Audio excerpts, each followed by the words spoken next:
የሩሲያው ፕሬዚደንት ቭላዲሚር ቭላዲሚሮቪች ፑቲን የቀድሞዋ የሶቪየት ሪፐብሊክ ግዛት የነበረችው ዩክሬንን ከአውሮፓ ህብረት ጋር በያዘችው ግንኙነት ጽኑ ማስጠንቀቂያ ሰጥተዋታል።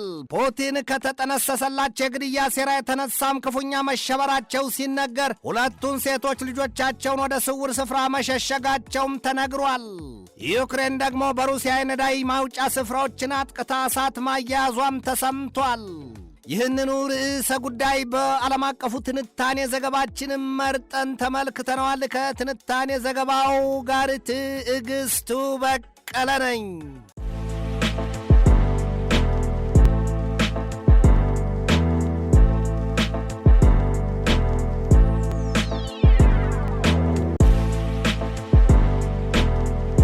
መንግስት 30% ድርሻ ያለበት ዘመናዊ ግራውንድ ፕላስ 4 የገበያ ማዕከል ላይ የንግድ ሱቅ ባለቤት የምትሆኑበትን ወርቃማ ዕድል ገበያው በደራበት በመርካቶ ተክለ ሃይማኖት አቅርበንልዎታል። 100% መክፈል ለምትፈልጉ 10 ደንበኞቻችን ብቻ የማይደገም 15% እውነተኛ ቅናሽም እናደርጋለን። ከኛ ሱቅ ሲገዙ ለተጨማሪ ጋራ መገልገያ የማይከፍሉ ሲሆን ማለትም በኔት ኤሪያ ብቻ እናስተናግደዎታለን። ከ22 ካሬ ጀምሮ በፈለጉት የካሬ አማራጭ ከ1.3 ሚሊዮን ብር ቅድመ ክፍያ ጀምሮ ከ3.7 ሚሊዮን ብር ጠቅላላ ክፍያ ጀምሮ በአንድ ዓመት የሚረከቡት የንግድ ሱቅ ባለቤት ይሁኑ። በተጨማሪም በፒያሳ አራዳ ፓርክና ወዳጅነት ፓርክ ፊት ለፊት ከባለ 1 እስከ ባለ 3 መኝታ ቤቶችን በ30% እውነተኛ ቅናሽም አቅርበንልዎታል። ምን ይጠብቃሉ? አሁኑኑ ፈጥነው ይደውሉልን። 0931 07 3818 ወይንም ደግሞ 0993 70 5097 ይደውሉልን።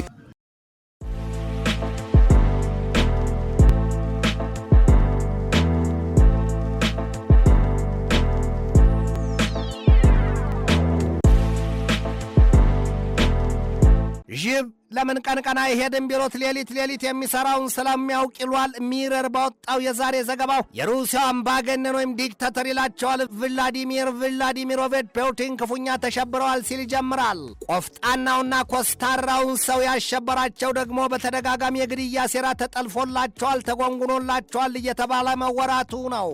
ፑቲን በውስጣቸው የነገሰውን ፍራቻና ስጋት እስከ ወዲያኛው ለማስወገድም ስንኳ ባይችሉ ግን ለጊዜውም ቢሆን ከሐሳብ ለመላቀቅ ሲሉ ሁለቱን ሴት ልጆቻቸውን አይውጧቸው ነገር ሆኖባቸው ያደርጉት ነገር ቸግሯቸው በስተመጨረሻ ግን 1.4 ቢሊዮን ፓውንድ ዋጋ ባለውና በደን በተሸፈነው ህንጻቸው ይሸሽጓቸው ዘንድ አስገድዷቸዋል ነው ያለው ሚረር። የ73 ዓመቱ የክሬምሊን አምባገነን ወይም ዲክታተር በዩክሬን በገቡበት አሰልችና ደም አፋሳሽ ጦርነት ወይ አሸንፈው ድል አላስመዘገቡ ወይ ደግሞ ተሸንፈዋል ለየላቸው ብቻ የሩሲያን የምጣኔ ሀብት ከእሳት ላይ ጥለው አስበሉት በሚል ከውጭም ከውስጥም ግፊቱ ብቻም ሳይሆን ተቃውሞና ጥላቻው በርትቶባቸዋል ሲል ዘገባው ያትታል።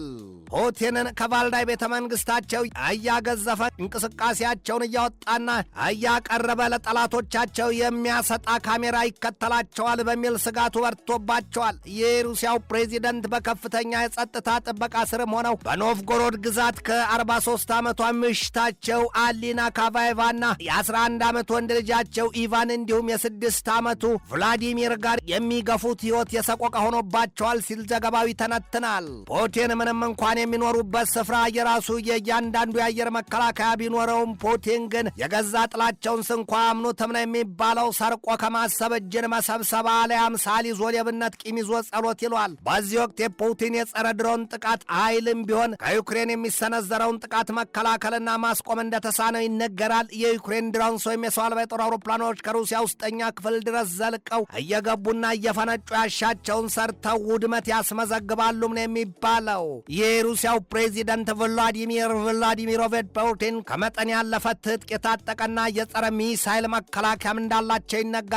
ይሁንና ፑቲንን በሀፍረሽ ሽምቅቅ ኩርትም ያደረገ ክስተትም አጋጥሟል። ያውም በቅርቡ ዩክሬን በፈጸመችው የድሮን ወይም የሰው አልባ የጦር አውሮፕላን ጥቃት የፑቲንን መኖሪያ ቤት መምታቷ በፑቲን አንድ ሜት ይደርሳል የተባለ ዛፍ በቁጥቋ ቋጦውን ሁለትም የአህያ ባል ከጅባ አስጥለን ሆኖባቸዋል ይሏቸዋል። የዩክሬኑ ፕሬዚደንት ቮሎዲሚር ዘለንስኪም ለፑቲን በጻፉላቸው ደብዳቤ ዩክሬንን አታሸንፍም መናቀርታል ነው ያሏቸው። ፑቲንን ሽብር ሽፍት የሚያደርጋቸውና የሐሳብ ማዕበል የሆነባቸው ነገር ደግሞ በእስራኤል የተራቀቀ ጥበብ በዚያ ድምፅና ትንፋሽን አነፍንፎ የሚያስሰው በሚመስለው ስሌት የኢራኑ መንፈሳዊ መሪ አያቶላ አሊ ሰይድ ካሜኔ የተገደሉበት ሂደት ነው። የትም ቢገቡና ቢሰወሩ መከላከያ የተባለ ቢያቆሙ ቢሰግጡ ሊያስጥላቸው እንደማይችል ከገዛ ልባቸው ጭንቀቱ እየገነፈለ ወዮልህ ይላቸዋል። እኛም ፑቲን ተጨንቀዋል ሲል የሚረር ዘገባ እየነቀሰ ያሳይባቸዋል። በዚህ ወቅት ፑቲን የዩክሬን የረዥም ርቀት ድሮንስ ወይም የሰው አልባ የጦር አውሮፕላኖች በሀገራቸው ላይ የሚያደርሱትን ጥቃት ለመከላከል እንዳልቻሉና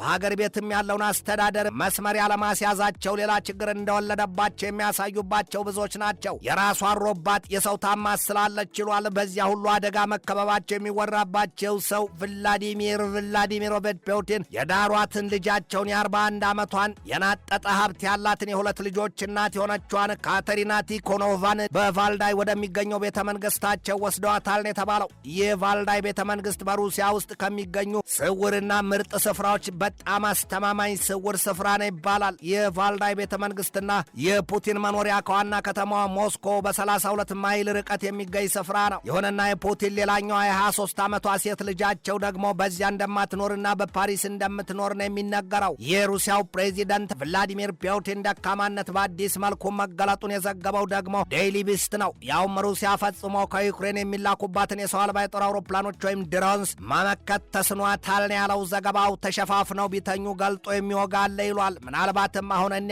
የአውሮፓ ኃያላን ጀርመን፣ እንግሊዝና ፈረንሳይ ከዩክሬን ጋር አብረው ፑቲንን ይታረቁ ሲሉ ምልጃ መሰል እጅ መጠምዘዝ የያዙት በአንድ እጃቸው ለዩክሬን የተራቀቀ ጥበብ የፈሰሰባቸውን የሰው አልባ የጦር አውሮፕላኖቻቸውን ወይም ድሮንስና እንዲሁም የጦር መሳሪያዎቻቸውን እየሰጡ ለይስሙላ ፑቲንን ለድርድር ይጠይቋቸዋል ነው የተባለው። ፑቲን በቅዱስ ፒተርስበርግ ፎረም ላይ ሳሉ የነዳጅ ማከማቻቸው ተመቶ የጢስ ደመና ሽቅብ ሲትጎለጎል ታይቷቸው ክው ብለው መደንገጣቸው፣ ዛሬ ደግሞ ዩክሬን በክራይሚያ ወደብ የሚገኘውን የሩሲያን የነዳጅ ማውጫ ስፍራ ክፉኛ ደብድባ በእሳት አበላ ማጋየቷ ለፑቲን የነገና የከነገ ወዲያው ምን ሊሆን ነው የሚል ጥያቄን አምጥቶባቸዋል። ዩክሬን ይባስ ስትልም በሩሲያ ጦርነት ወድሞብኛል ላለችው ኪሳራና ጥፋትም የ3 ትሪሊዮን ዶላር ካሳ ፈልጋለሁ ብላለች። ዛሬ በኪቭና በሞስኮ መካከል የሚደረገውን የመልእክት ልውውጥ የሚያቀላጥፉት ሰው ደግሞ የቀድሞው የእንግሊዙ የእግር ኳስ ክለብ የቼልሲው ባለቤት ሮማን አብራሞቪች መሆናቸውን የዩክሬኑ ፕሬዚደንት ቮሎዲሚር ዘለንስኪ አስታውቀዋል። ዘለንስኪ ያሉ አክለውም አሁን አብራሞቪች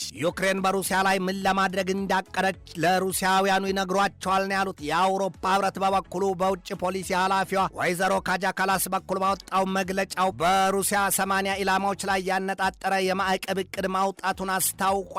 በዋናነት ግን የሩሲያን ወታደራዊ ኃይልና ሀብቱን የሰብአዊ መብት ጥሰት ትዕዛዝ መስጫዋና ማዕከሉን የሩሲያ ዋና ዋና የቅስቀሳ ስፍራዎችና አካላትን መሆኑንም ነው የገለጡት። ካላስ ከአውሮፓ ህብረት መከላከያ ሚኒስትሮች ጋር ጥልቅ ውይይት ያደረጉት ካጃ ካላስ በሰጡት ማብራሪያ በሩሲያ ላይ የተጣለው ተደጋጋሚ የምዕራባውያኑ ማዕቀብም ሞስኮውን ከ12 እስከ 15 ትሪሊዮን ዶላር የሚገመት ኪሳራ አስከስክሶታል ነው ያሉት። ትንታኔ ዘገባውን ስናዘጋጅ በዋቢነት ሚረርን፣ ኪቭ ፖስትን፣ ሜይል ኦንላይንን፣ ማያሚ ሄራልድን፣ ሲኤንኤንን፣ ዩናይትድ 24 ሚዲያን፣ ዋሽንግተን ታይምስን፣ ቢቢሲና ኤዥያ ቱዴይን ተጠቅመናል።